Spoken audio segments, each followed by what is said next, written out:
start.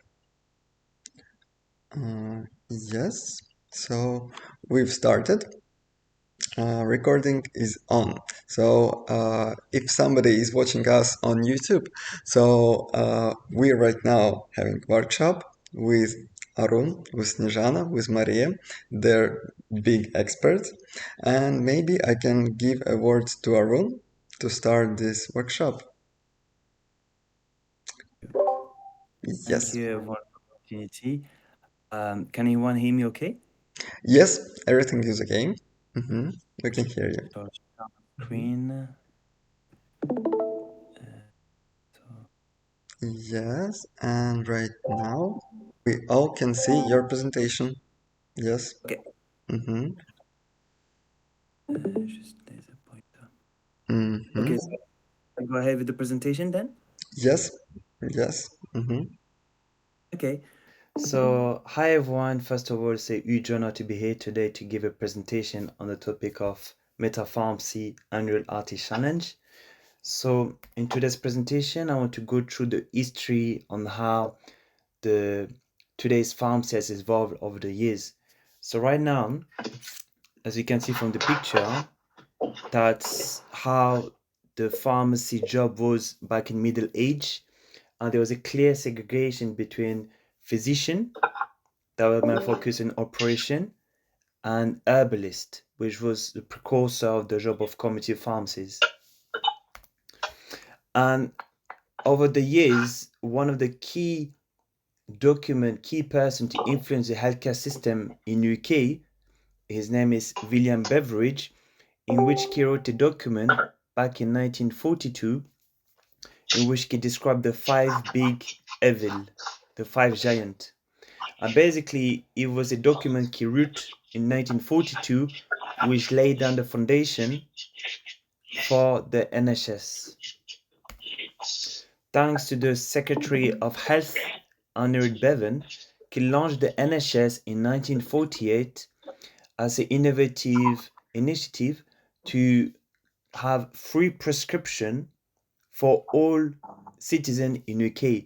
And it was in 1948 that kind of started the whole ecosystem of community pharmacies in which patients can go to the pharmacy to collect medicine. And because they didn't have to pay for it, there was a high demand for it. And because of a high demand, this kind of proliferated the rise of the community pharmacy role in UK and also in different countries taking inspiration from the NHS. So what we need to consider is why is the pharmacist role so important, right? So there's this Medicine Act 1968 that was established following the thalidomide tragedy, in which pregnant women in the 1950s was given a morning sickness tablet, but when they gave birth, they noticed there was birth defect in their children, and this caused a huge scandal around the globe. And that's why with the initiation of the Medicine Act, it enabled us to make sure medicine are thoroughly tested before reach human testing phase. And as such, it introduced three categories. The first category, like paracetamol, is defined as a general sale list item. As in, you do not need a prescription. You can go to a supermarket and buy it straight away. Then you have another category called pharmacy only medicine, which means that you can only purchase it in a pharmacy, but you do not need a prescription for it. So this is an example of the morning after pill. And then you have Zomorph. Zomorph is a controlled drug based on morphine. And this is a prescription only medicine, meaning that you must have a prescription from the doctor before you can obtain it from the pharmacist. And it's a type of controlled drug. And then, before we come to the hot topic of metaverse, let me bring you back to the 1980s. As you can see, it has an old school computer with MS-DOS where we would use a printer to print label, which we then attach to the medicine box. So you could say over the past 40 years, it hasn't changed much. Similar thing, you print a label, put it in a box. So you have the medicine name, the pharmaceutical form being tablet, the strength being 10 milligram, and of course the direction. Take up to 3 at night and any relevant advice, right? And of course, the patient details are here and when it was provided to the patient and the signature check. But prior to that, pharmacists had to handwrite label. So they had to literally write label by hand before applying to the box. And if you think about it, to do this nowadays, it would take way too long because someone can come to the pharmacy and have up to 20 medication. And for you to handwrite every single medication is not feasible. So as you can see, when we think of pharmacists, you may think the pharmacy is somewhere where you go to just to collect medicine. But actually, from the FIP, which is the leading organization across the globe, uh, Fédération Internationale Pharmaceutique, or Pharmaceutical International Federation, they call the pharmacist having core function. We review medicine, we prescribe medicine, we dispense medicine, and we administer medicine. So administer part can be, for example, the COVID-19 vaccine, flu vaccination.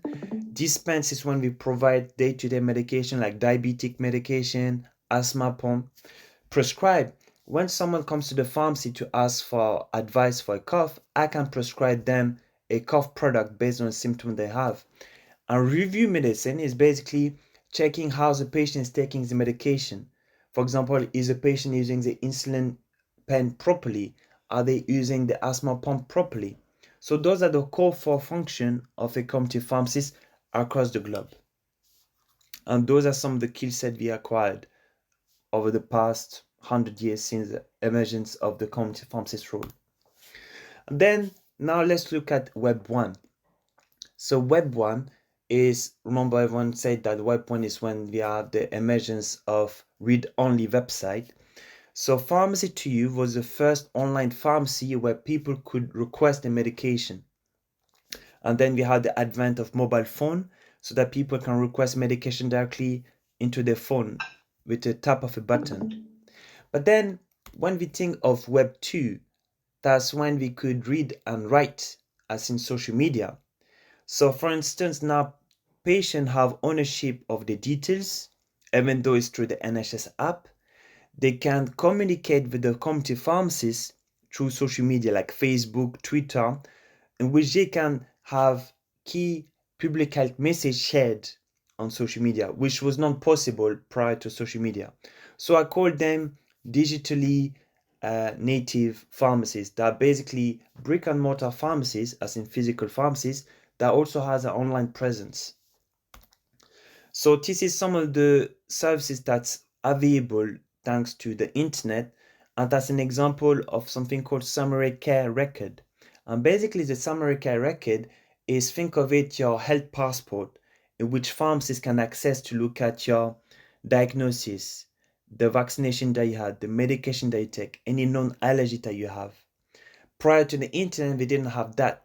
So it was always a matter of taking the word for it of the patient.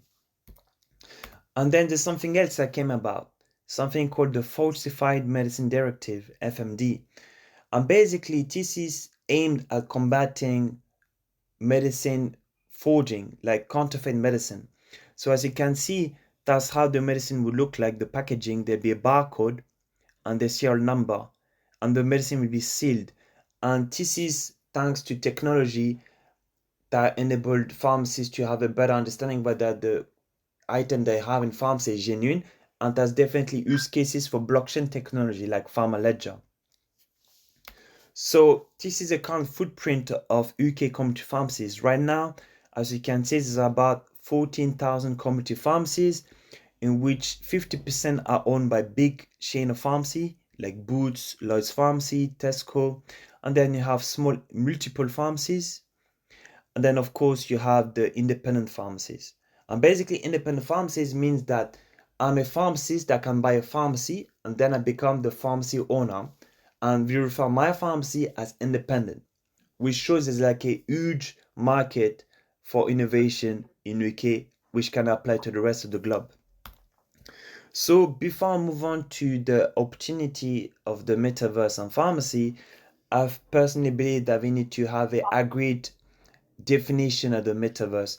And the book that I've read so far that really connected with me is from Aruna Nadarasa, which described the metaverse as a collection of reality which embodies with meaning and can exist and be modified in multiple words and facilitate meaningful, fulfilling experience and the values transferred between worlds and increase social cohesion. So what I liked about his book is some of the book I've read on metaverse, it was talking about what is the metaverse, on how we can achieve the metaverse utopia. But Aruna Nadarasa was the first person in his book which described why there is a need for the metaverse. And he talks about the importance of the fulfillment of the person, creating values, right? And as a follow-up of his book, the book I'm reading right now is from Nick Rosa, who works for Accenture. And basically, what I really liked at the beginning of his chapter is that he explained that for true transformation to happen, there needs to be three vectors: technology, user experience, and business model. And when this kind of comes together, that's what comes up emergence. And for emergence to happen, it needs to be so successful that every other technology is become obsolete. So I want every participant for this challenge to think that when you create an environment, don't make it just look nice. Try to make it in a sense that how can you bring value to the pharmacy sector, to the patient, to the health system, to the private sector, how they can collaborate together to really bring value, huge improvement in health and well-being. Make it at the core of your vision statement before even making the environment. If you start from the end goal that you must bring value to the patient that be potentially using your metaverse environment, meta spaces, that's when you be able to scale up your idea into a business opportunity, which make you for set you up success for the next 10 years. So now when you think of Web3 opportunity, the first thing that might come to your mind is, okay, so now I have meta spaces. So instead of doing a digital twin of a community pharmacies, why not make it more cool by having a pharmacies in outer space? That was image made with Stability AI. And the pharmacy could be in a cyberpunk cities, because if you think about it, the beauty of the metaverse, it allows you to make meaningful changes to the environment, which is not possible in real life. But thanks to the advent of coding, visual environment design, it allows you to mold the environment to your liking, which is not possible 100 years ago. But thanks to the conversions of technology, it is now possible. But remember, I want you to focus on the why there is the purpose for your environment. So there are already like stakeholders involved. As you can see, there is the American pharmacy that kind of put the flag on back in March the 4th, that they wanted to file a trademark for CVS pharmacies, NFTs blockchain. Then we also have a Canadian pharmacy that kind of set up a pharmacy in Decentraland. And then we also have a Swedish pharmacy that did a partnership with Meta Blocks to make it happen. So as you can see, America, Sweden, and Canada are already on it. So that means we're already set up for success because big players are already looking into it. So back in July, I was able to organize a metaverse hackathon with Yogi from the IPSF, the Indian Pharmaceutical Association Student Forum, which was a huge success. So if you wanted to get a primer on what you can do with your meta spaces, which I referred as your metaverse environment, you can watch the recording online in which the winner of the hackathon had such an innovative idea, and I'm 100% sure it's going to inspire you to create a level design, taking inspiration from the concept shared, in which Mark was also a judge, of course. So now I'm going to talk about the pain point, 20 pain points in community pharmacies. So I'm going to be quite brief on it just to give you more context, and then you can always look at the slide afterward. So number one, health literacy. So the problem with health literacy in pharmacy is that patients may not understand how to take the medication and take it incorrectly. So for example, when they take medication for, let's say, for blood problem, they might take it in the evening, but the problem with that is going to make them go to the toilet more often in the middle of the night. They may wake up 10 times. And because of that, they may stop taking it because they feel that it's disturbing the sleep. But if they had a conversation with the pharmacist, he would explain, please take it in during daytime, not at nighttime. And then they'll be able to take the medication, which control the medical health. And also it comes back to the concept of VARK theory, VARK.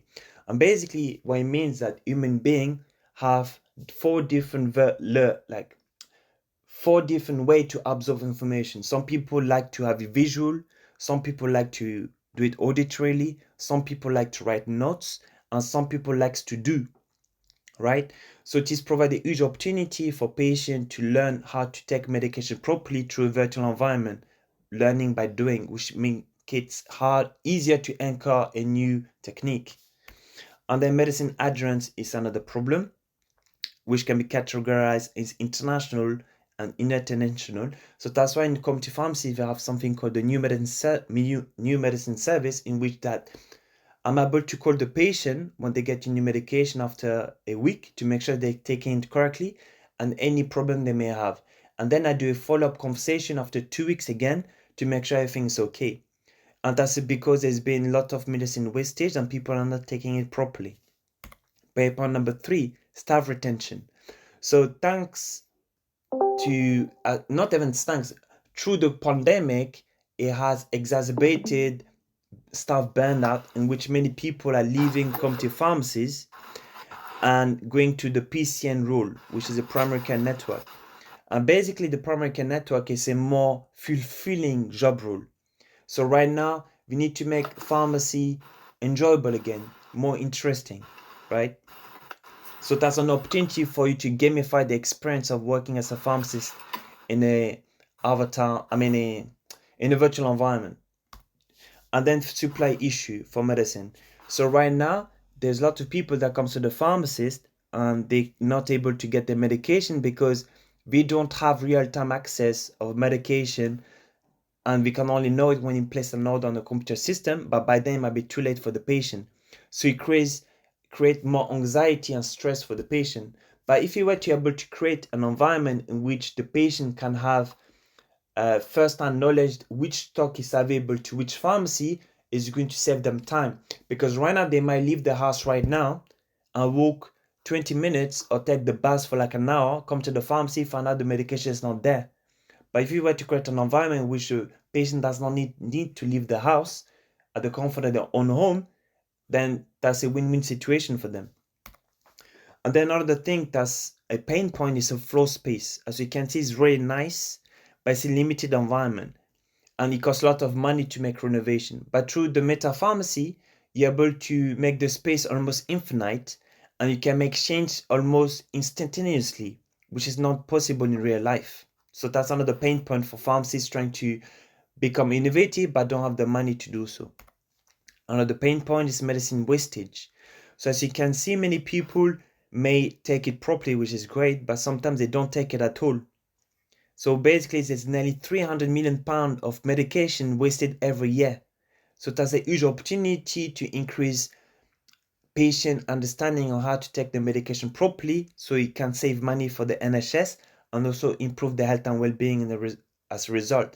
And plus, most people, what they do, they throw the medicine in the toilet, which can pollute the ocean. Pain point number 7, clinical skill set. So right now, can you imagine during the pandemic, when I was working in the pharmacies and community pharmacy, I had a queue of 20 people non-stop from 8:30 in the morning till 6:30 in the evening. And there is a big queue, a lot of people had to call in sick, so it was just me and one person. And it was not sustainable for me to do clinical services at the same time. So the PDA are kind of championing the idea of having a face-to-face pharmacist to do prescription, but then a clinical pharmacist to provide healthcare intervention. So basically, by making an environment which have it one focused on the medicine supply, but then also another one focused on public health advice, lifestyle intervention, is going to set you up for success. And also, most people think that the pharmacists count Smarties. They think that all we do is just counting medicine and that's it. It's very easy, like sweets. And that's wrong, because if you think about it, if someone come and see me for medication for diabetic, and I don't focus in my concentration, I give them, instead of giving diabetic medication, I give them steroid. By accident, the steroid can kill them. So that's why we have to be very careful when providing medication, but the public don't understand what we do. So that could be an opportunity to create a gamified experience to place the patient into the shoe of a pharmacist so they can understand the workflow of a community pharmacist, therefore to create more empathy for the pharmacist job role and the pharmacy team. Point number 9, violence and abuse. So there's been an increased number of attacks to community pharmacies since the pandemic because of frustration of not getting the medication. So that's another opportunity to sensitize the public by making them understand of the complexity of the job role of the pharmacist, and also potentially make them experience being the person receiving the abuse from a patient perspective. So then they'd be less likely to throw abuse to the pharmacist because they can understand that that's quite it's not a comfortable experiences. So that's an opportunity to create a gamified experience of violence and abuse to pharmacy members to make the public have more empathy toward the pharmacy team. And shrinkage. So basically, there's a lot of wastage of medication not being picked up, drug recall, and also medication not being ordered correctly. So what we can do, what the problem is with community pharmacies, because when people come and see us, we have to order a lot of medication beforehand. But through the meta pharmacy concept, we can have a big warehouse in which we only take the medication that we need as the patient need them. So that's going to help a lot with shrinkage level.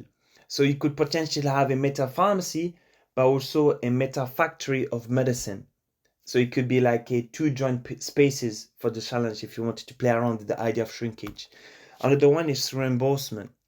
So when a pharmacist get medication prescribed to them, they supply the medication to the patient, but the problem, they can take up to 3 months to get paid for the medication. And because of the pandemic situation and because of Brexit, the medicine cost has gone up. So most pharmacies right now are prescribing medication to the patient at loss. So it's like if I give you a medication which costs me £10 to purchase from the wholesaler, I might get paid by the NHS Business Service Authority only £5. So every time I do it, I'm losing £5 to the business. So reimbursement is another pain point for the community pharmacies. So potentially having some kind of blockchain infrastructure for payment, which is instantaneous, is going to be a huge opportunity for the community pharmacies and the NHS health system across the globe, so that we can make a decision before providing the medication to the patient, because we know we're going to make a loss, but by making the provision, we get paid instantly. So I'm more likely to provide a better service to the patient. Medicine error. So as you can see, up to 7,000 to 9,000 people die each year. Can you see? They look same packaging, same color, same wording. See, 120, 70, 5 milligram. You might think those are the same medications that are not. Fexofenadine is a hay fever medication. Alendronic acid is a medication for bone medication for people that have low bone density, for senior citizen, like women in their 70s and 80s. And bisoprolol is a heart medication. Can you imagine if you have a patient that come and see you for fexofenadine and you give them this instead, you could kill them. So that's another problem with look-alike, sound-alike medication, which is an opportunity for the meta pharmacists that when we pick it up, we know exactly that, say, hey, you picked up bisoprolol, which is a blood pressure medication. Is that what you want? Almost like augmented reality on top of the in real life environment. Another pain point is health inequality. So a lot of people in London that are coming from a huge varied background from different countries, but they may not speak English as their first language. And this is a type of health inequality. And there's a startup called Written Medicine that allowed the tradition of directional medication into the native language. So that was in Hindi, right? Bengali patient, right? So you can think of that like an example. You could have the patient avatar entering the meta pharmacy, and based on the first language, all the wording in the pharmacies, whether he speak to the pharmacist or the instruction on the pharmacy, is all in their native language. So that's going to address the gap of health inequality. Another pain point is paper wastage. So this is an example of electronic prescription, but I want you to imagine this paper times 5,000 in the pharmacy printed almost every month, which goes to the bin. That's why that gives the opportunity to have cloud dispensing.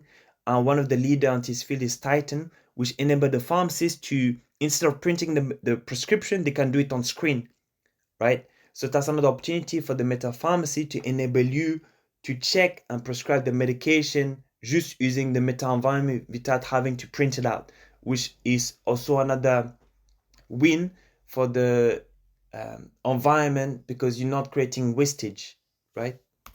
Being eco-friendly. Another pain point is phone call. As you can see, around 10 to 15 call every day from senior citizens calling the pharmacy saying, is my prescription ready? Because they do not have internet access. And this takes time because I have to look on the computer, which might take me 5 to 10 minutes to give them the information. But if they had the concept of the meta pharmacy, in which before they even call us, they can see, is my prescription ready or not? And they can just collect it or get delivered to their house through a drone. That's another opportunity. So phone call from patient asking the medication is ready is another pain point. Minor ailment services. So as you can see, when pharmacies get interaction with patient, we can give them medication which are prescription, like GSL medication and pharmacy only medicine, like for cough, for cold, for diarrhea. But this is not being well recognized in the sense that we do the service, but we don't get paid for it. So it's a missed opportunity. But through the meta pharmacy, if every conversation is recorded, in which gets saved on the patient health record, that becomes a win situation. And that's just an example of private services offered by pharmacies in which over 1 million consultation was done. And that's for like provision of private services. Like for example, urine infection, swab test for the throat to check if it's an infection, for tonsillitis, and any other relevant services like flu vaccination, travel clinic. Another pain point is dressing selection. So as you can see, there are several different types of dressing available, and as a pharmacist, I'm not sure which one is the best. So when I have a patient that comes and see me and say, I have an injury into my arm, which dressing do you recommend? I have to pick and choose all teeth, and I'm not an expert to that. And they might say, is this big enough? Is that the correct one? So all I have, as you can see, is nearly impossible to order it online because I cannot order 10,000 of each one or 100 of each one because it's a huge waste of money, right? But through the advent of a meta pharmacy, we could have this into a 3D asset in which the patient avatar can use it into the virtual one to see if that's the correct one. So there's going to be a huge market opportunity to develop this area of dressing selection, which can not just apply for pharmacies, but also in a hospital environment. And then another pain point is the NHS spine connectivity. So to summarize, basically the doctor can send it to the NHS internet, and then the pharmacist can download the prescription to the computer, and then from there on give it to the patient. But sometimes the NHS spine can go down, right? There's like outage, which means that when the patient come and see me, because the NHS spine is down, I cannot download the prescription. So by having a decentralized internet spine, so let's say a decentralized storage of prescription on blockchain is going to allow the smooth transmission of medication to the patient without any delay in care. So there's a huge opportunity for blockchain, which was one of the key points raised during the Meta Pharmacy Hackathon back in July with pharmacy students in India. And another key pain point is waiting time. This is a real life photo of patient waiting to collect the medication at the pharmacy during the pandemic. It was literally like 50 meters long. That's because during the pandemic, face-to-face visit to doctors was stopped and only telephone, and therefore the pharmacist was the only one open to allow face-to-face visit. So there's a huge opportunity that instead of having the patient waiting outside your pharmacy to collect the medication, they can just enter your pharmacy through a meta environment, through the meta pharmacy. So they don't have to physically leave the house. They can just have a virtual queue. So there's a huge opportunity to accommodate to that. And finally, the last pain point, the digital footprint. Can you imagine this? They say, is it worth it to have an online presence, to have a website for pharmacies? Like, let's say most brick and mortar pharmacies, which are independent, did not bother to have a website. And they suffered a lot during the pandemic because a huge income for the pharmacies was when people would come to the pharmacy to buy GSL medication and P medication. And because of the pandemic, they were all in lockdown, they couldn't leave the house. So they lost a huge income stream as a result. But by having website, the online pharmacies that the e-commerce were able to thrive into this environment. But it shows that's another opportunity that if in the near future we have another pandemic with a different kind of virus, we could have a meta pharmacies which patient can still have commerce, pharmacy commerce, enter your pharmacy through your meta environment and purchase medication which get delivered to their house through a delivery driver or through a drone. So you're enabled to unlock a whole new opportunity of commerce, metaverse commerce or meta commerce for the meta pharmacy. So I'm going to show you a quick video of an example of an environment created by Mark, just to give you an idea on how the meta pharmacy could look like to get you started.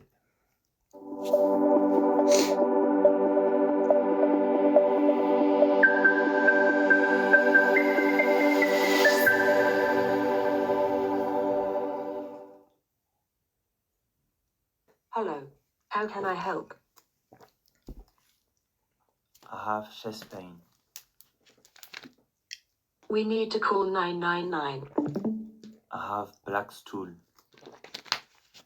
You need to go the accident and emergency. I have difficulty in swallowing fluids.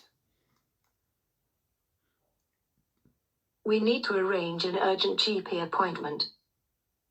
I have unexplained weight loss. You need to make an appointment with your GP. The medication which I have bought is not working.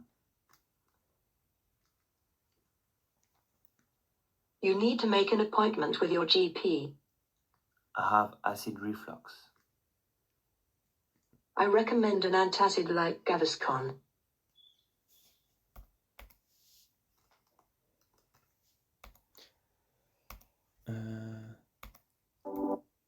So that was an example of a meta pharmacy concept thanks to Mark.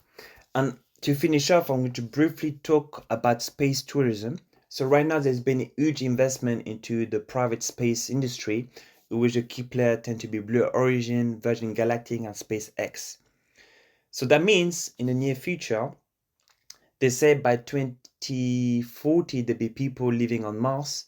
There'll be the opportunity of having space tourists, which means that gives rise to the concept of outer space pharmacies. Yes, you heard me right. Can you imagine right now? There's been cases of people printing food and medicine in space. And right now they're looking at creating medication using modified plants and bacteria in a spaceship. So to go from Earth to Mars is about a 6-month trip. Back and forth, that's nearly 12 months. So that means you could have a meta pharmacy in a spaceship in which the patient can talk with the meta pharmacist, the avatar of the pharmacist, and the medication gets printed directly into the spaceship through the printer. So that gives rise to a huge, amazing, visionary idea for everyone that's listening to the stream or watching this stream right now. And finally, that'll be the end of my talk, and I'm going to pass it to Maria, who's going to do a follow-up presentation. Really? Yeah. Thank you, Arun. Really, really interesting. So, Mariam? So, hey everyone, hope you're doing well. Glad to be here with you today. So, my name is Maria first, and I'm going to give you a glimpse on applications of meta pharmacy or metaverse in pharmacy as a follow-up presentation of what Aaron has mentioned. So, to start with digital health and pharmacy. So, as Aaron has mentioned, people may misuse or call us or call pharmacists as sellers of sweets. But in recent years, the practice of pharmacy has evolved from simply just dispensing drugs to a more service-based model where pharmacists counsel patients on how to prevent and manage their diseases. And after the technology evolvement and improvement, or like the healthcare approaches started to move forward, to have more emphasis on healthcare and on how to like prevent diseases and to give patients experiences to achieve their treatment goals. So at this point, the implementation of virtual reality for patient counseling, especially for pharmacists, has a lot of big role in this function. So what are like some kind of applications that we can see in pharmacy that can metaverse play a vital role in? So the first application is in drug discovery. So actually, pharmacological modeling for drug discovery has tremendously achieved many milestones in this field. So, as there are many advantages for virtual reality from traditional computer-based models approaches that were used in drug design to that in the past or in previous years, we usually used 3D views of molecular structures and targets. But now immersive VR has significant prospects for this use of molecular modeling. So we can use this as like it has a many effective approach for identification and the design of lead compounds for drug development. And the second application is actually is the applied VR, which is part of the immersive environments. So, which are immersive environments? So, immersive environments are hybrid worlds that healthcare providers and consumers engage with for educational and for therapeutic purposes. So, immersive therapeutics interventions maybe can be a great example of how immersive environments can work to prevent diseases or to implement different approaches to treat many medical health conditions. These interventions are actually delivered while using technologies such as virtual reality, augmented reality, or even mixed reality. So applied VR is a great one of the most like tremendous promoted examples in immersive environments because at this company, virtual reality based treatments represent a comprehensive approach to chronic pain, and it actually empowers patients with uh, accessibility to digital tools to manage themselves like by themselves at home, and it is considered as a biopsychosocial solution to address like this kind of conditions of chronic pains.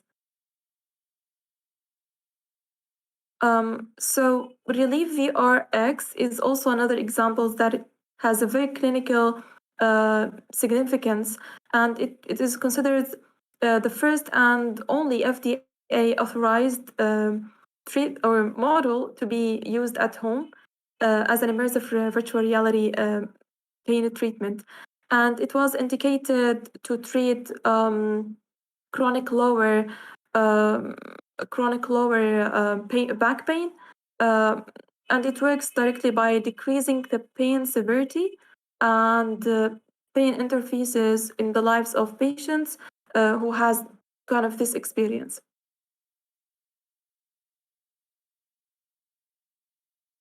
And the third example of or the second example for the immersive environments is the XR Health.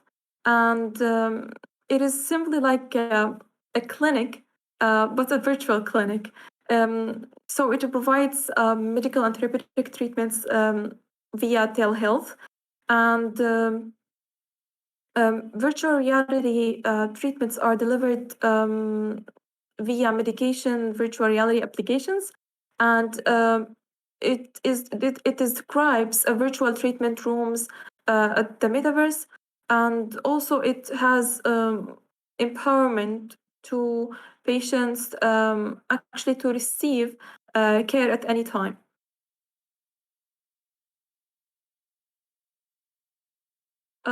Now we will go to another application of digital health or metaverse in pharmacy, which is digital twins.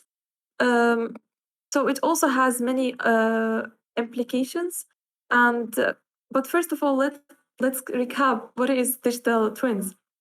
Um, so it's simply resemble representation of real world entities that exist in the real world that exist in the virtual world. So it can be manipulated to give insights on for proper healthcare and also to help patients make their decisions. So this can include accelerating medical device development or maybe clinical trials that can be implemented via digital patient twins. So one of the applications of digital twins is virtuonomy, um, which is one of the examples of digital twins in the virtuonomy, as it includes virtual patients that can enable medical devices developers to perform development and testing in virtual environments. So it helps in accelerating of the drug development process and reduces a lot of risk and expenses that can usually happen in real clinical trials. And the next example is the Biplone application. And this application is super easy to use. It's considered as a quick and very has a very good accessibility to general practitioners, physiotherapists, nurses, and also pharmacists. It can be used to control well-being, and it can be used with digital health tools that can be available on a whole day. So VR for health is also another applications of that is specified for wellness and therapeutic purposes. It is considered as unique platform that can teach patients about wellness and therapeutic VRs, and it's also used to connect with VR solutions companies and to learn about more about their differences. And we have the final application or the final of course there are a lot of applications, but for now we have this final application to be mentioned that is also used for most probably for mental health and wellness. So it works by translation of scientific approach into also immersive environments and to engage therapeutics for mental health purposes. Oh, so okay, we have another application. This application, VR Pharma, is also one of the platforms that are used for like a combination of immersive environments and virtual reality in healthcare, and it is also considered as has high accessibility to patients and as well as for healthcare providers, which help them a lot in training patients on how to use, on how to implement the virtual reality for their health issues. And of course, as any other innovative approach or innovative inventions, there are kind of limitations that can be kind of obstacles to us, but it also opens for you and for all of us actually an opportunity to develop and to make a real change that can have a huge impact on the healthcare approaches using metaverse. So there are some barriers that to use like VR in pharmacy. So one of the barriers can be like the validation of clinical efficacy, for example, such as poor study design or even variable technical standards, lack of data, varying VR like hardware and software that can be.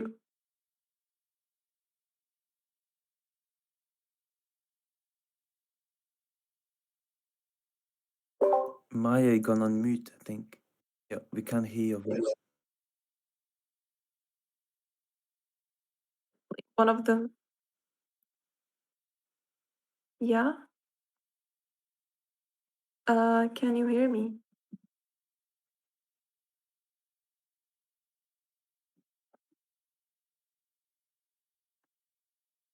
Can you hear me?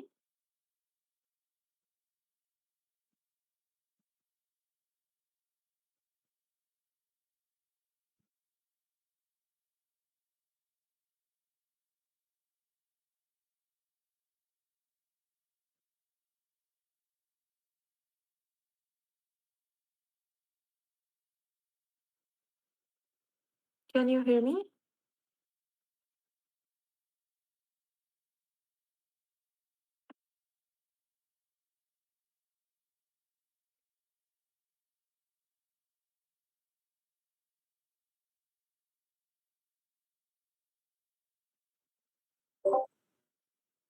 Now I can hear you both. Maria, we can hear you. Sure you can hear me now. Yeah.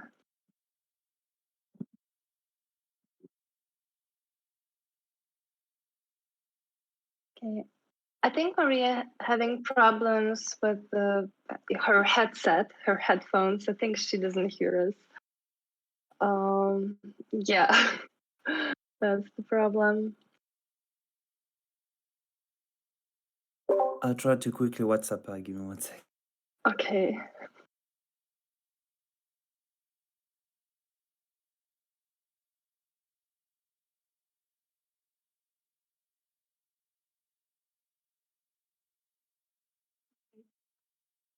Okay, so you can hear me now.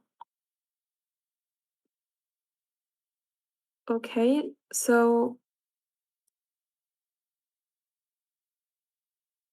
okay, okay, okay.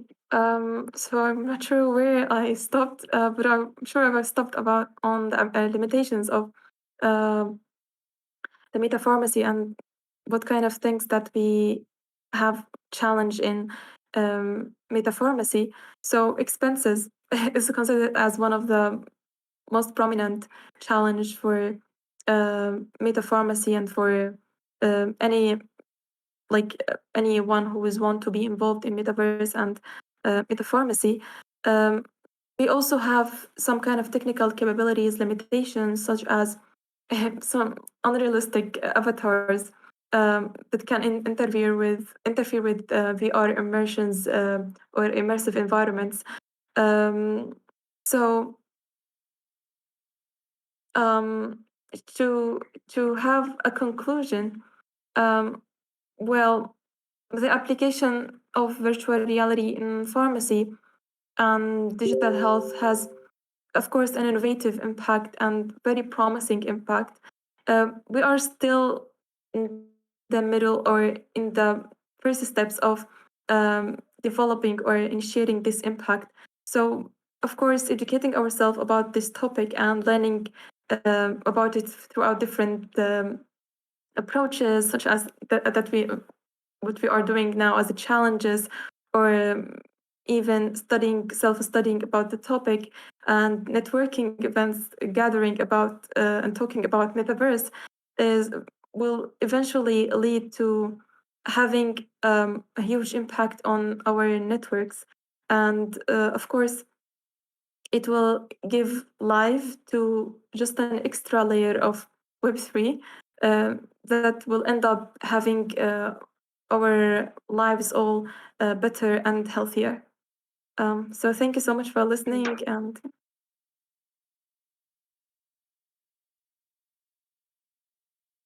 Yeah, okay.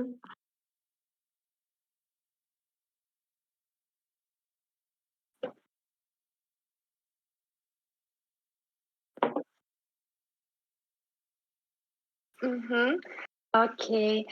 Hello, everyone. Thank you so much, guys, for presenting us with such an overwhelming and interesting information.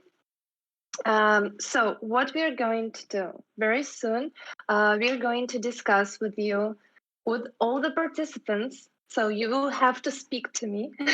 We're going to discuss your ideas and how can you translate all of this information into our designs, our spaces. So we're going to talk about environment design and more like hands-on approach as a designer, what we're going to do with all of this. But before that, I wanted to give word to another expert that we have here today, Risa. She's a senior, if I'm right, senior director, corporate alliances at American Pharmacists Association. I'm sure she can say a couple of words about herself, but I think this is one of the guests that we definitely should hear. Risa, what would you say to our participants? Oh, thanks for the opportunity. I'm trying to see why my video.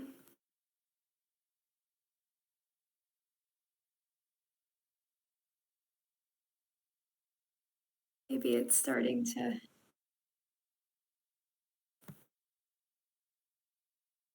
Ah. Hello, everyone. Wow, how are you doing? This is really brilliant. Thank you so much to our presenters today. What incredible insights they shared with you, a window into how pharmacy is practiced today, how people, individuals, health consumers, patients access medications, and importantly, information about their medication and about their health. And it's clear we could do better, right? I think pharmacy is, and the pharmacist's role, really is an environment that is ready for transformational change, exponential change. And you on this Discord channel today could be instrumental in really helping us to reimagine what's possible when you start to remove the physical barriers, right? That create access barriers, that create walls, and really impede our ability to have a basic human right, and that's to health. They say today, I'm coming from the United States, and I know globally healthcare is practiced very differently, right? And I think that there are areas where some countries have got it right, and there's some where, maybe in one country they're doing something really well, but maybe other things aren't. And in the US, we've got some things we've figured out and a lot of things we haven't, right? And so they say that today we have a little bit more of a sick care model than a healthcare model. And what excites me about the intersection of health and technology, and what excites me about non-healthcare providers working collaboratively with healthcare providers to reimagine how we go from sick care to healthcare to simply health, really excites me because you bring beginner's mind, you bring end user's mind and ideas and creativity. So if you're sitting there saying, "Oh, I'm so excited about innovating in the metaverse," right? But I don't know if I understand pharmacy, or the thing is, you're going to bring beginner's mind. So just to close, I get excited. Just to close, I think have confidence in yourself, because you're going to bring new ideas and transformational ideas that we in healthcare might not have come up with on our own. So I wish you all the best. Thank you so much, Risa. I think that was very valuable advice. And your words about bringing like non-professional beginners' minds into project, that's actually very helpful and useful in most of the industries.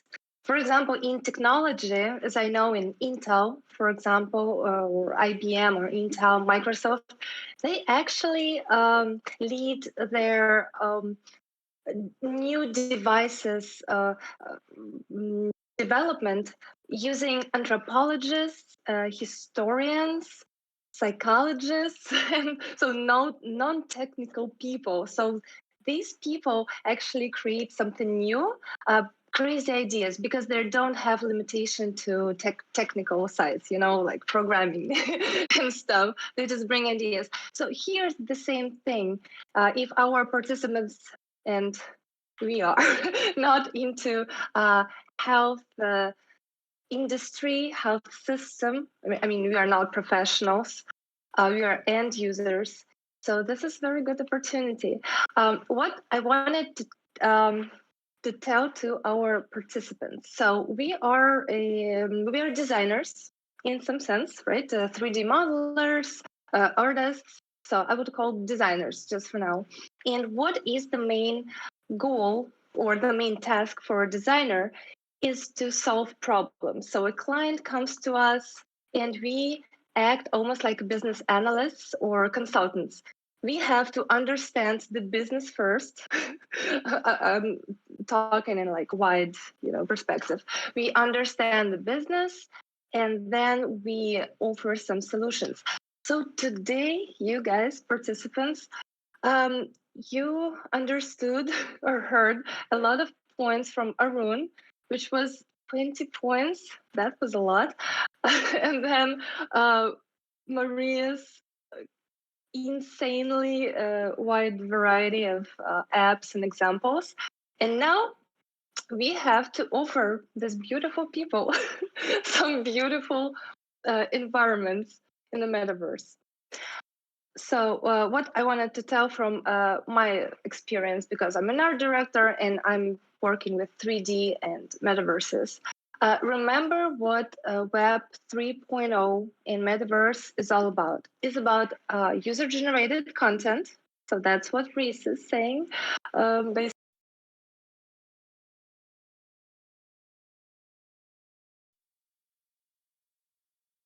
was talking about a lot, and Arun.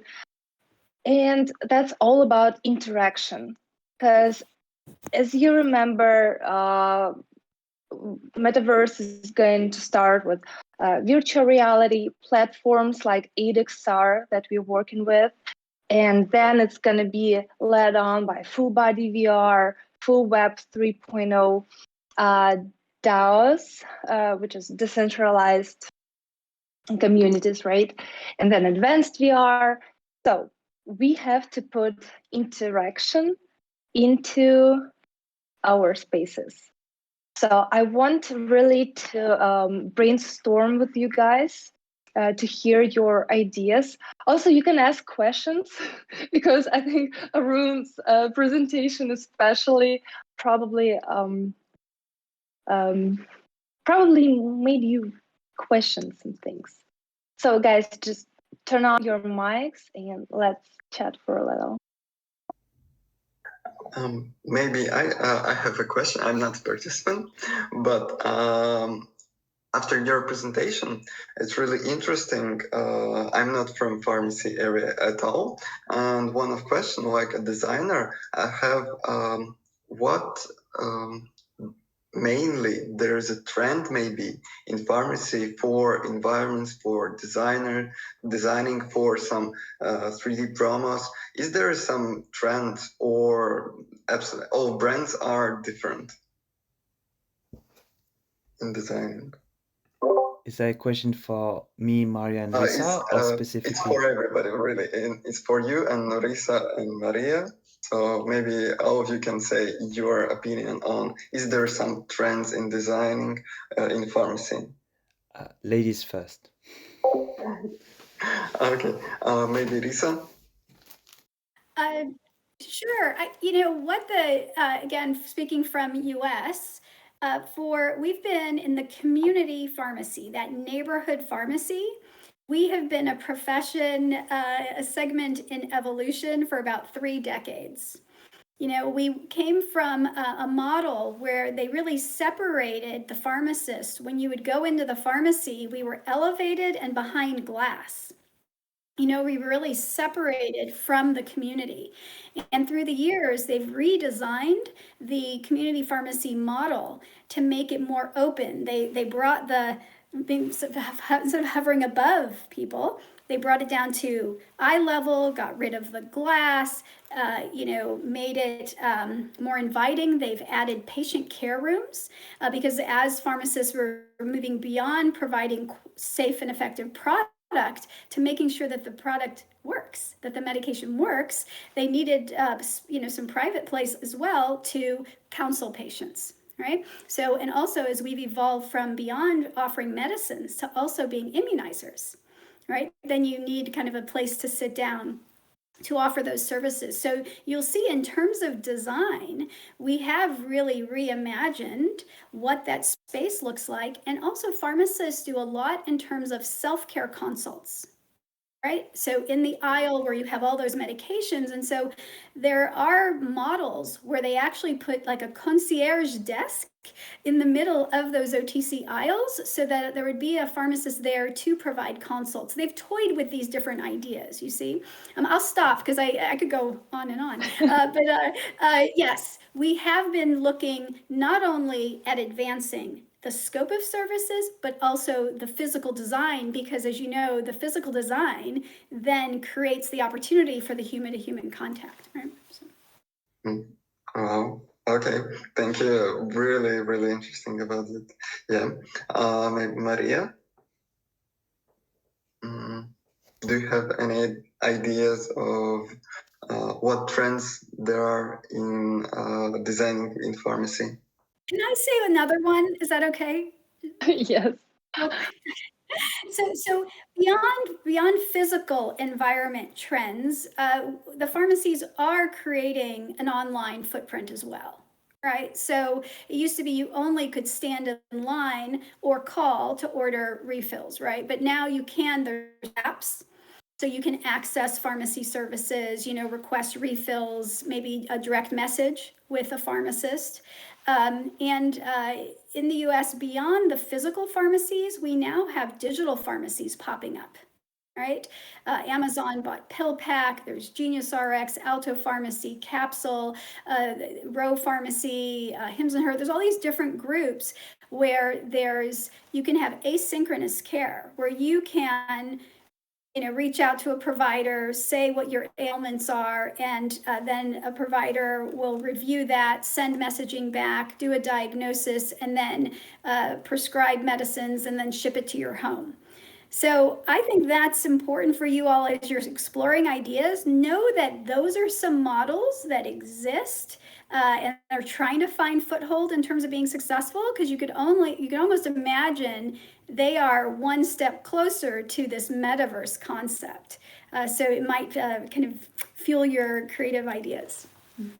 One question to you. Do you have any in your mind any really good and success collaboration between a pharmacy company and some maybe digital company or a fashion company or a really different company? Really interesting, experimental but successful collaboration. Do you know something that you remember that it was amazing? I think what we've got right now is the companies that I just named. I think it's worth going online and looking at them. You know what? I'll give an example of. I don't have like a. I think everyone's still trying to figure things out. But let me share this. There's a pharmacy called Alto Pharmacy, ALTO, and I remember. So they're trying to, improve the end user experience, improve the patient, their caregivers, the community, their experience. And I think this is an example of where designers, you all are powerful, right? and storytelling. Storytelling is so important. I think in pharmacy, I don't think we've been good storytellers. Arun was saying, right? So many people think of us as we're just getting the medication from point A to point B. That's just one piece. All day long, we're identifying, resolving medication-related problems, saving somebody from a harmful drug interaction or the wrong dose. All the time, we're counseling with patients and letting them know the importance of taking this medication, the why. Nobody wants to swallow a pill, inhale a medicine. That's not what they want. They want to make it to their daughter's graduation. They want to be able to do, hike the mountains, live their lives. And so pharmacists are constantly helping people to connect the medicine to their quality of life. So the storytelling design is so key. So if you look at Alto Pharmacy, when I went to their website, they were talking about, they were telling stories of how, let's say somebody lost their inhaler and then the pharmacist at Alto called and got a free inhaler replacement for that person and saved the day. And it's just this beautiful story, right? And there's wonderful kind of animated graphics or cartoon type graphics. And it's just a lovely way they tell the story. And you think, oh my gosh, I want to go to this pharmacy. But here's the news. All pharmacists across the US on a daily basis are doing things like that. Somebody lost their inhaler, they call insurance, they get a replacement. They're doing these things. We just don't tell our story. Wow. Let me share about my observation with our participants. Sorry. Just right now, I've noticed one good thing. The participants that have been at the previous challenge, they know that I'm working right now in the co-working center, and there is the pharmacy, and that's how they do in their experience with the people who work here. Let me share. This is the banner. It says, "Do you have fever? Pharmacy is at the first floor." And they have this guy with the fever, and they have the WhatsApp number, and Instagram. So I think you can text on WhatsApp, ask questions about the fever, and then they can order the medicine to stop the fever. Okay. That's so cool. Oh, thank you for showing this. See, this example is beautiful. This is what we need more of. This is humanistic. This is helping people understand. Mm-hmm.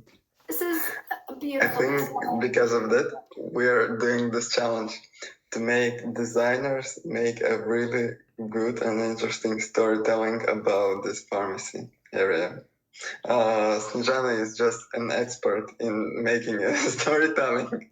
Storytelling, yeah, it's somehow about like marketing and branding, but it's humanistic, as Risa said, because I think it's very important to really gather community. So what I heard from you, Risa, that throughout the years, pharmacies in the United States, they became more community-oriented, more people-oriented, because they brought down this pharmacist from a little pedestal to people.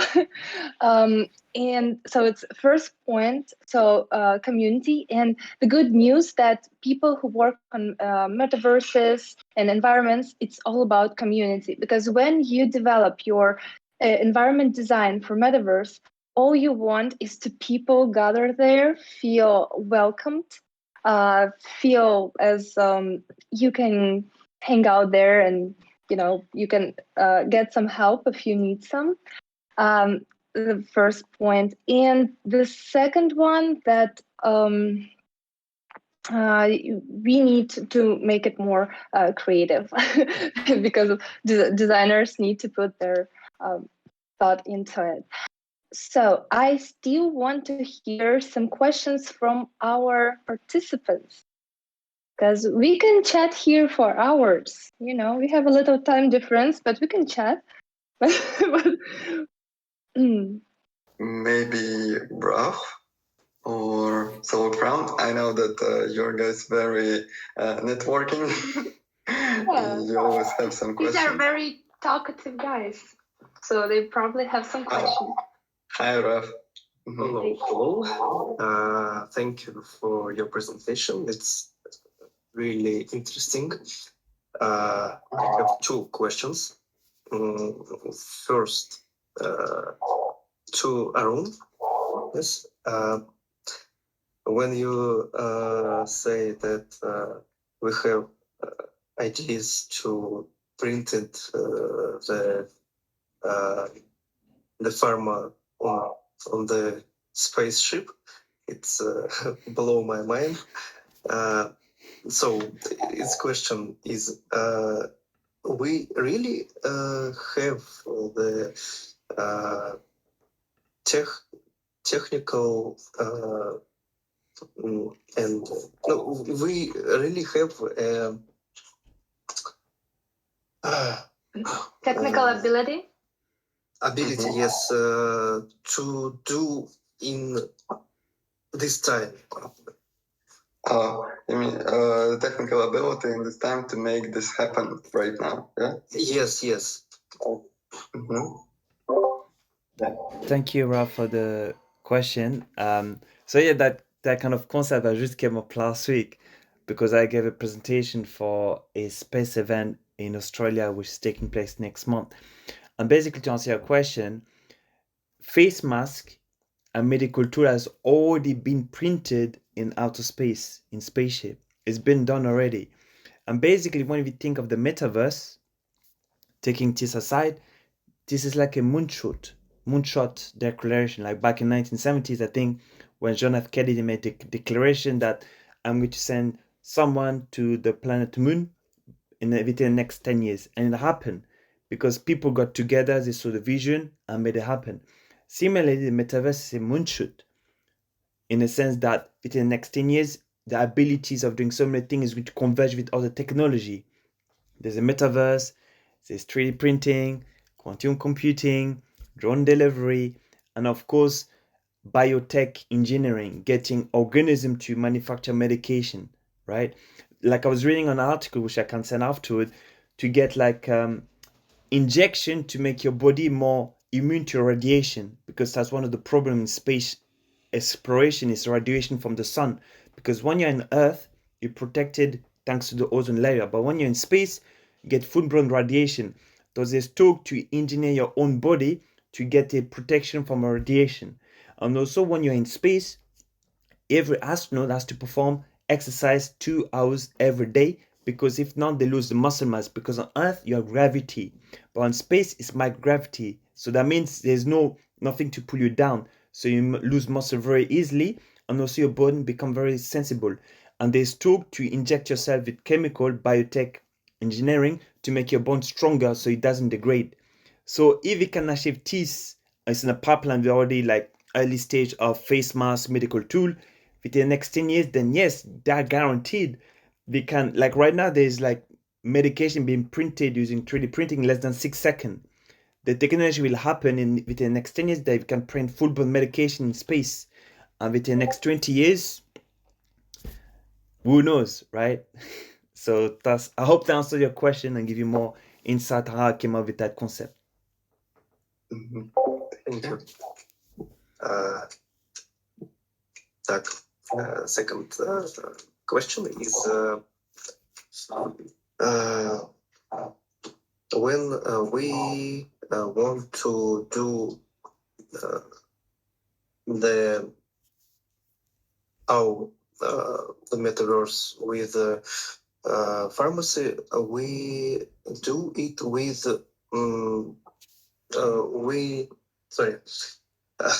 If it's hard, you can just say in Russian, and I will translate.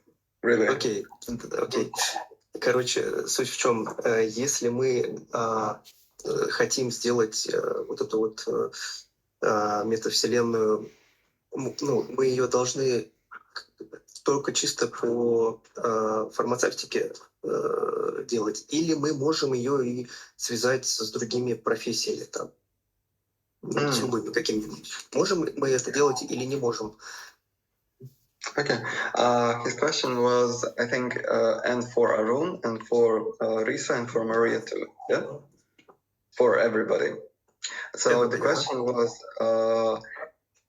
can participant make environment with collaboration not on the specific in pharmacy area, but collaborating with different areas, like maybe IT, digital things, or maybe pharmacy and social, some problems, or maybe fashion, or some designers. But main question, can participant make a collaborative environment, not only specific on pharmacy?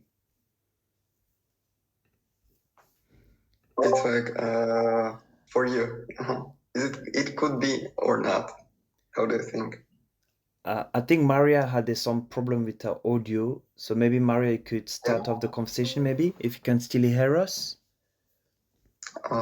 If not, then Risa can take over and follow up Risa after that. Okay. Then maybe Risa, can you answer?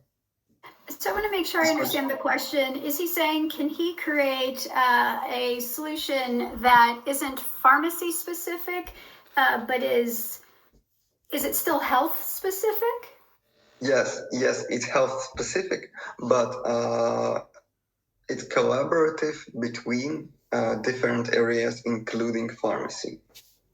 I think it's geared towards other industries as well.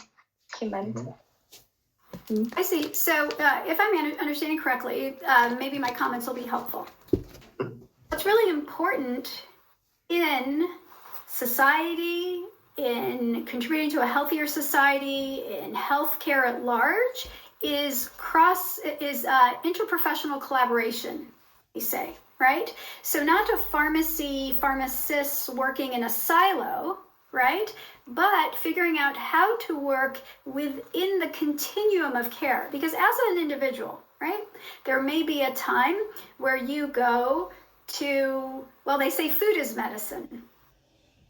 So you're maybe in a grocery store getting healthy nutrition. You may be at a gym exercising, right? You might be contributing in your community, giving back to working in a food kitchen, right? And that also brings health back to you because you're giving back, right? So it's this whole ecosystem. You may do yoga, meditation. You also may come to the pharmacy for vaccination, for testing of illness, for point of care testing, for medication, even self-care products, medications and herbal products and over-the-counter. And then stay with me on this continuum. There may be times where you go to a clinic and you're seeing a physician, you're meeting with a nurse, you're meeting with a nutritionist. There may be times, sadly, where things go wrong and you end up in urgent care, an emergency room. You may end up hospitalized. So we call this like transitions of care. There's this continuum. And what I would say is, if I understood your question properly, we are looking at what is that futuristic pharmacy.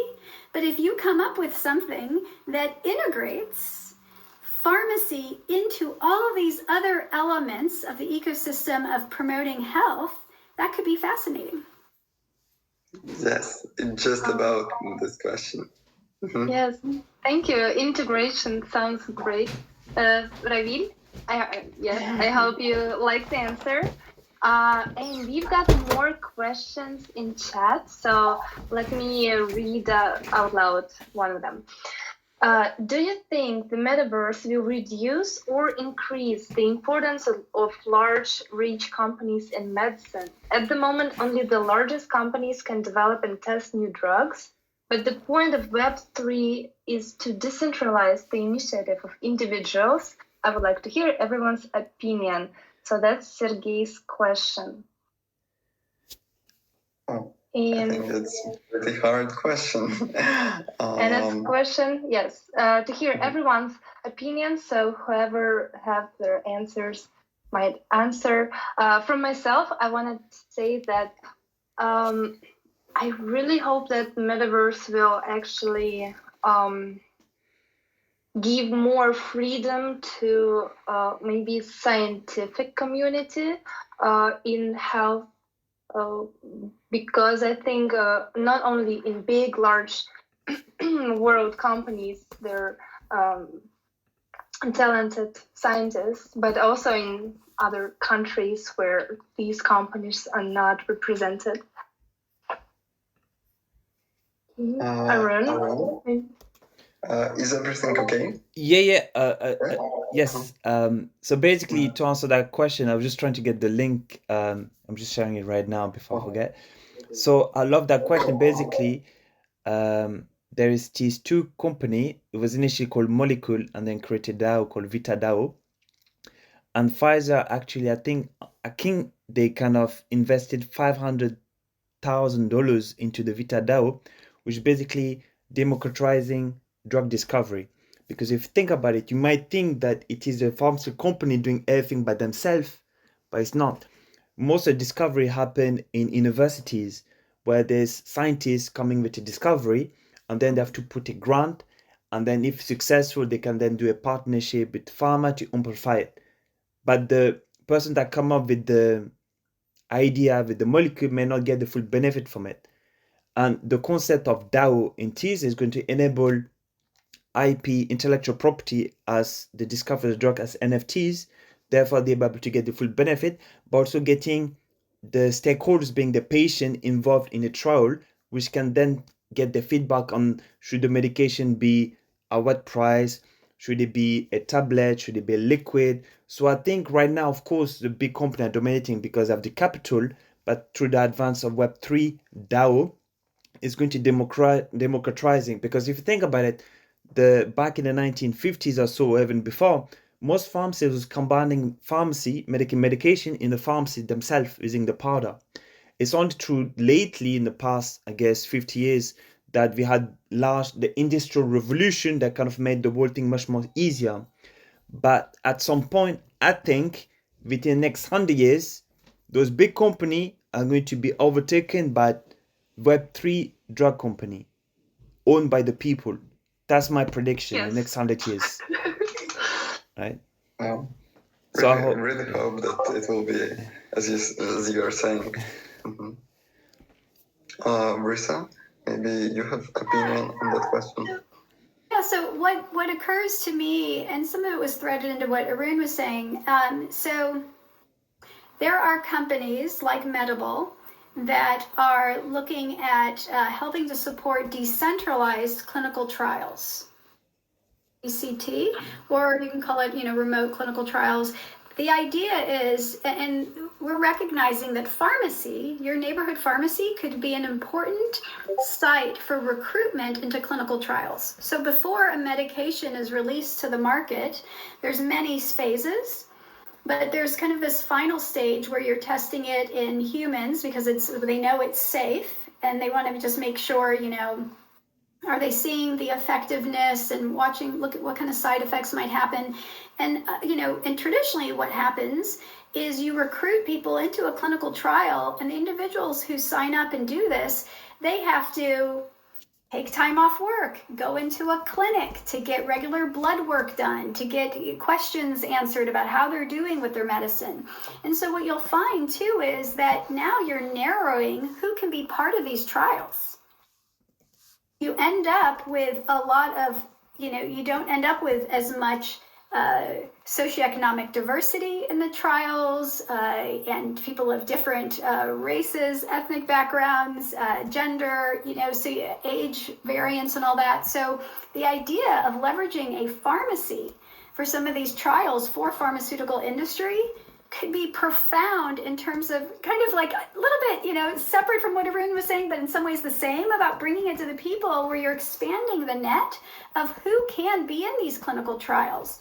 I mean, so often because the trials aren't in a more broad brush group of people, that's why it's after the medicine's on the market sometimes they have to pull the medicine from the marketplace because they hadn't tried it in all the different people, and everybody has different genomic background, different things.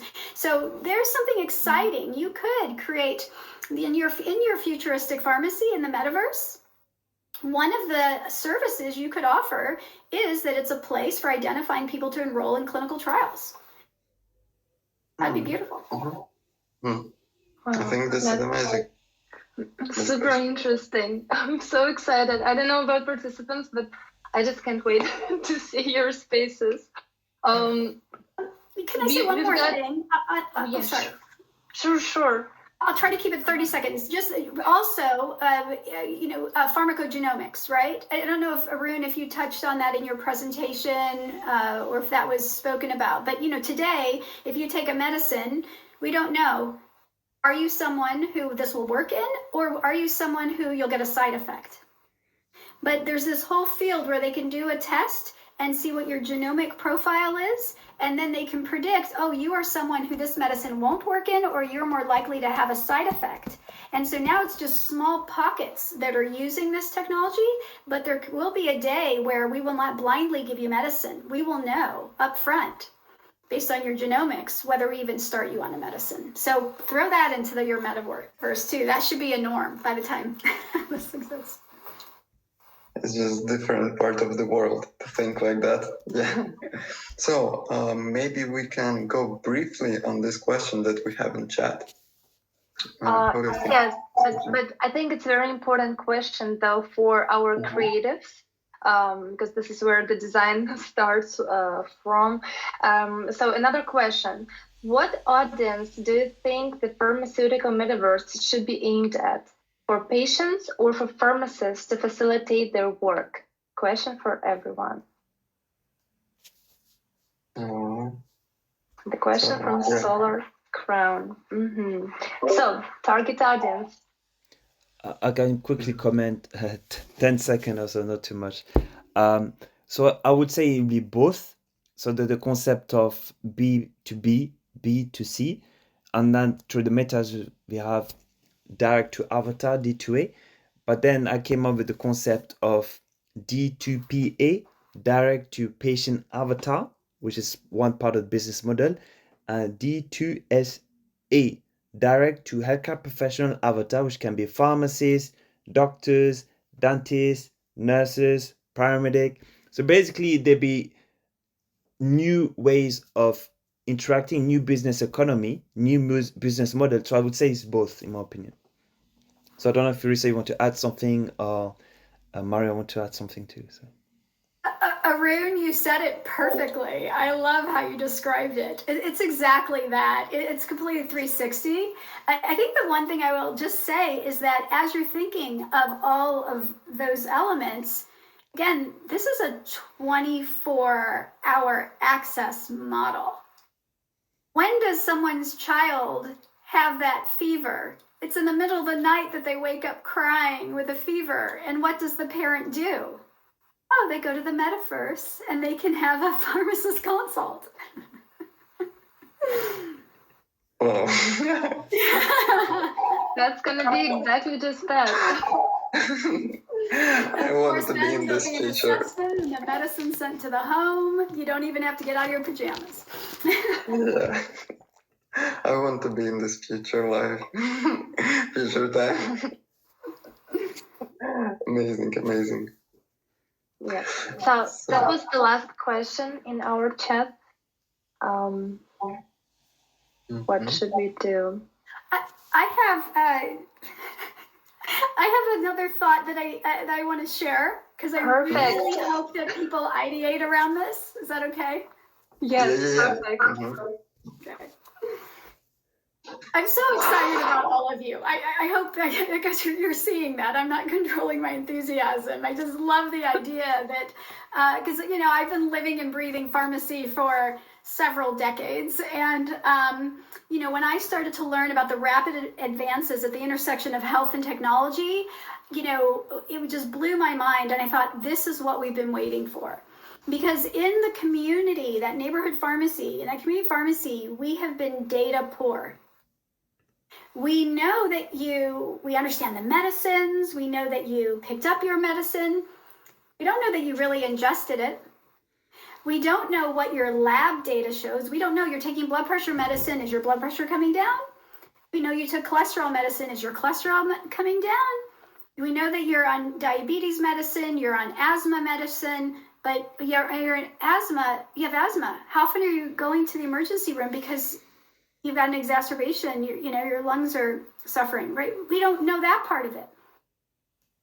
So there's these digital health products and solutions now, right? These connected sensor products, connected scales, connected blood pressure cuff. We have medicines. We have a bioingestible sensor that you put in a medicine, and when you swallow it, it records to your app and to your healthcare provider's platform that you ingested the medicine. We know in real time. There's inhalers that when you inhale it, just like the medicine, it records that you time, date, stamp when you took the medicine. There's one particular inhaler on the market that when you inhale it, it also looks at your technique. So usually when we're trying to instruct somebody on technique, we think they're using it properly. This is an objective measure. Are they using the medicine properly?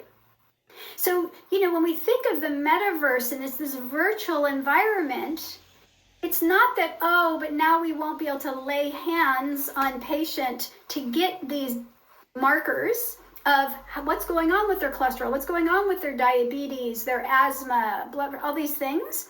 There are these connected sensor products that could be leveraged. So now you can imagine that information could be continuously uploading to their virtual pharmacy in the metaverse, right? So when that pharmacist avatar comes on, there's all this information that they have about that person in real time. You see? So I would highly encourage that as you're modeling this, think about how you can leverage these technologies that give us what we're calling digital biomarkers. So I think that's huge. That's huge. And also know that we are moving beyond what we call drugs and biologics to software-based treatment. There's this thing, write this down, digital therapeutics. These are software-based medicines for prevention of disease, management of disease, and treatment of disease. They actually have, I think you were talking about this. Were you talking about some of this, Aruna? In this one or not? No, I was just Did you focusing on the talk pain about, I thought somebody, maybe it was yesterday, one of the presenters was saying something about, there's VR goggles, right? There's a VR platform, right, for treatment. They have treatment of back pain. There's video game for treatment of attention deficit disorder. So I'll stop there, but I just wanted to also say there's so many technologies today that you could leverage that makes it more like an in-person visit. Mm-hmm. Oh, thank you for so many advices to our participants. I think for everybody, we need a bit of time to brainstorm and to make really, really interesting concepts, because we have right now gave to participants a lot of ways of solving the problems in pharmacy. And I think, guys, so tomorrow we must have like a networking session to brainstorm together. If you will have some ideas, we can just bring it together. Maybe some of you can connect. I think it won't be a problem if you have time. I will write here in Discord. So maybe at this brainstorming, we can just bring new ideas, use maybe Midjourney or DALL-E if somebody have to bring new references to your environment. So let's go, and I think our next 2 weeks of making environment in pharmacy area will be just mind-blowing. Yes, Ilya, I also wanted to suggest our participants. So don't forget that first you develop concept, just, write it down just as a text. You develop concept, start with function, and interaction, what this space is going to be used for. Then go to the visuals, what kind of mood we want to, how we want the space to be perceived by the clients. So is this some kind of calm, calming atmosphere, or maybe something for, I don't know, sportsmen. So it can be energetic. So anyway, first function, then concept, visuals, and then start to bring it together. It's very important. And I wanted to thank today's experts. This is amazing. With Risa's ideas, I think it's going to be easier to actually teach Risa how to 3D model and how to create digital spaces and metaverse. And maybe, we create good projects this way. Because it's quite hard to beat your years and years of experience in pharmaceuticals. Yes, thank you very much, everyone. I want to say, when I talk to pharmacists, they say, oh, do we have to learn to code? Do we have to, because they feel the opposite. They're feeling like they don't have. And what I say, my short answer is no, you need to know how to collaborate. Yes. That's the best. Bringing the artists, bringing the designers, the computer science folks, the coders, the pharmacists, medical, all that, bring you guys together, and it's that synergy. That's what's beautiful. Yes. Thank you. Thank you very much. Thank you, Arun, for your very interesting presentation of problems with pharmacy. I think it was very good for our participants, and hope it's not the last time that we're speaking in Discord with participants.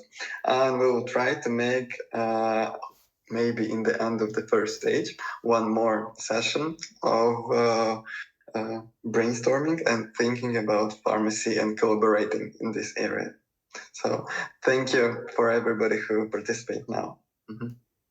Thank you very much. While everyone is still here, I want to interact with our participants. I came downstairs and I have found this pharmacy. And look at this.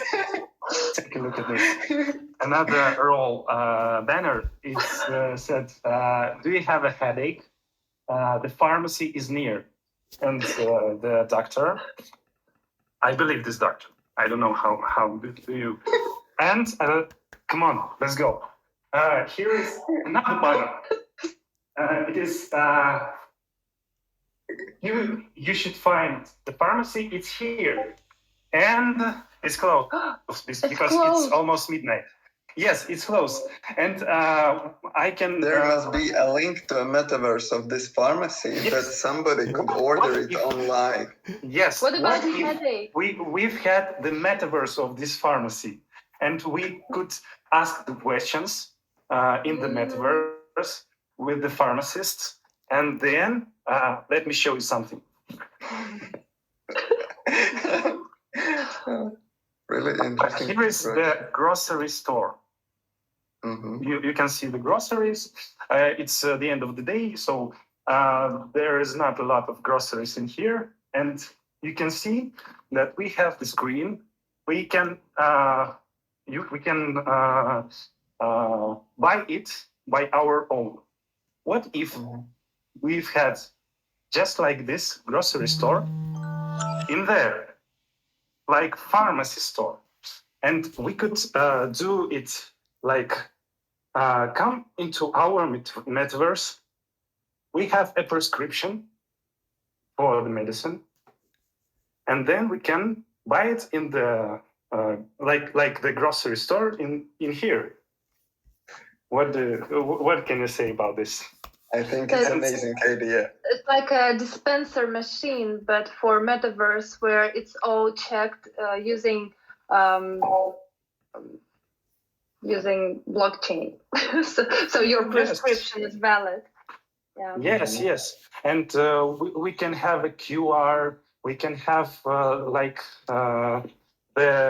metaverse in 8XR, and we can make it more convenient to people. So I just wanted to say that, every time we say something, Arun posting links in chat, so everyone should check it. Yes, So I see. Sam is saying, see if we could just have this, and Arun's typing automated pharmacy dispensing system, and just put link there. Like, okay, Yes. Arun, okay. Yes, it's great. So another one idea to watch in your to search in your city, in your area, in your local area. Try to search some pharmacies. Try to search how they merchandise their products. Where are they? And the design of these pharmacies. So you can go through the links that Arun have sent us already, and you can find another user experience with the new pharmacies. So yes, this is it. This is what I wanted to say to you. Hi, Sam. Thank you so much. I just want to add something to what you said. It's so important to do co-design. And exactly as a follow-up of what you said, if you can go to your local pharmacy and say, hey, look, I'm taking part in a Meta Pharmacy Challenge, I'm exploring to create an environment, would you be open to be one of the first users to provide your feedback as a pharmacist and also some of your patients that wants to get involved? And this could set you up for success, but also for the amplification phase, that you have actual real world data to make it happen, to get funding and potentially make it a national pilot. Who knows? But code designing is so important. I want to stress this to everyone. So yes. Beautiful, Yeah, amazing. I agree. Thank you.